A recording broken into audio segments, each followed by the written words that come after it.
بسم اللہ الرحمن الرحیم کہ جہاں آپ کو یہ معلوم ہو، جہاں ہمیں یہ معلوم ہو کہ یہ شخص ماننے والا نہیں ہے، وہاں اپنا وقت ضائع نہیں کرو، اپنی توانائی ہمیں ضائع نہیں کرنی چاہیے۔ پہلے اس سے پوچھنا چاہیے کہ تمہاری نیت ماننے کی ہے؟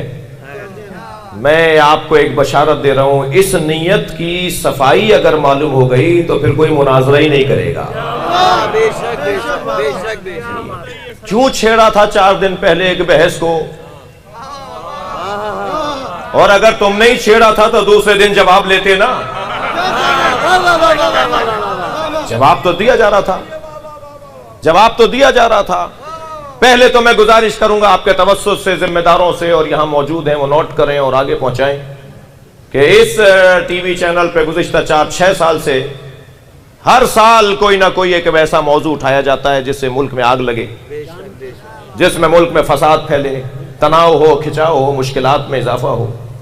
یہ موضوعات ٹی وی چینل کے بیان کرنے کے نہیں ہیں، اور اگر وہاں بیان کرنا بھی ہے تو پھر سننے کی جرات بھی رکھو۔ اگر طے ہو گیا ہے کہ بیان ہونا ہے، پہلے تو طے نہیں ہوا، پاکستان کے اندر اس انداز سے مناظروں پر پابندی ہے۔ عجیب بات ہے کہ اگر سکھر میں مناظرہ ہو رہا ہو، حیدرآباد میں مناظرہ ہو رہا ہو، تو علاقائی انتظامیہ FIR کاٹ دیتی ہے کہ جی مناظرہ تو پابندی ہے مناظرے پر، اور آپ ٹی وی پہ مناظرہ کرنے کی اجازت دے رہے ہیں، کوئی FIR نہیں کٹ رہی جی، اور کوئی پابندی نہیں لگ رہی اور کوئی تنبیہ نہیں ہو رہی۔ 3 سال پہلے ایک پیمرا کی طرف سے اس وقت کے میزبان پر ایک نوٹیفیکیشن، ایک لیٹر جاری ہوا تھا، لیکن اب اس دفعہ نہیں ہوا، پچھلی دفعہ نہیں ہوا۔ تو اول تو یہ بحثیں وہاں کرنے کی نہیں ہیں، اور میں گزارش کروں گا کہ ان بحثوں کو ٹی وی چینل سے رکوایا جائے۔ جوڑنے کی بات کرو، پہلے ہی مسلمان کم الجھے ہوئے ہیں جو تم مزید الجھانا چاہتے ہو۔ اتنا بڑا مجمع یہاں بیٹھا ہے، شیعوں کا اتنا بڑا مجمع بیٹھا ہے، شاید 2% نے بھی مطالعہ نہیں کیا ہوگا۔ ایک چیز کا حلال ہونا اور ہے، ہزاروں حلال ہیں جن پر آپ عمل نہیں کرتے۔ ضروری ہے کہ اگر حلال ہے تو سارے شیعہ مطالعہ کرتے ہیں؟ ایسا نہیں ہے، ٹھیک ہے۔ اور پھر اگر چاہتے ہو سننا کہ یہ علمی طور پر کیسی ہے، تو ہم نے بھیج دیے تھے وہ حوالے کہ کون کون سے صحابی مطاع کے نتیجے میں دنیا میں آئے۔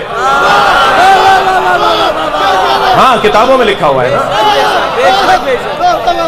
کون کون سے صحابہ محترم تھے جن کی زوجہ عقد مطاع میں ان کے ساتھ تھیں، اور ان کے عقد مطاع کے نتیجے میں کون سا تابعی اور کون سا صحابی محترم کا بیٹا دنیا میں آیا۔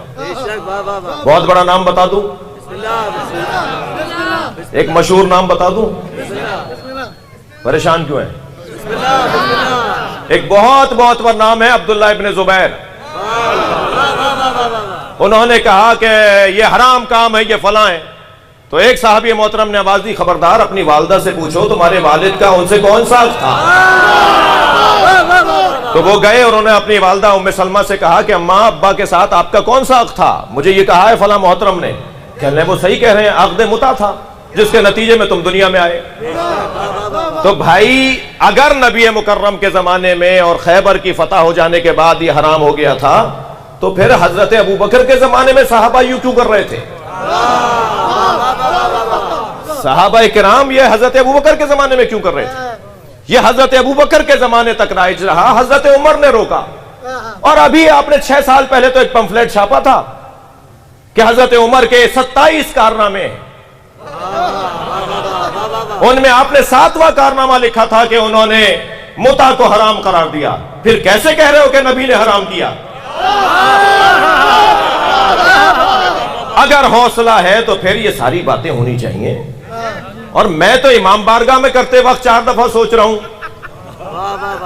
اور آپ ٹی وی چینل پر بیٹھ کر پورے ملک کو مصروف کر رہے ہیں۔ تو میری گزارش یہ ہے کہ ان موضوعات کو ٹی وی چینلز پہ بیان نہیں ہونا چاہیے، اور ان مضامین کو وہاں بیان نہیں ہونا چاہیے۔ وہاں بیان ہونا چاہیے ان مضامین کو کہ جو اخلاقیات ہیں، جو گھریلو مسائل ہیں، جو ذاتی الجھنیں ہیں، اور جو فقہی مسائل ہیں، میری نماز کا یہ مسئلہ، میرے روزے کا وہ مسئلہ، اپنی عبادات اور اپنے ذاتی معاملات کو بیان کریں۔ جن میں الجھنیں ہیں، جن میں مسائل ہیں، انہیں بیان کریں گے تو اس کے لیے پھر فورم چاہیے، اور اس کے لیے پھر حوصلہ چاہیے، اور پھر جگر چاہیے۔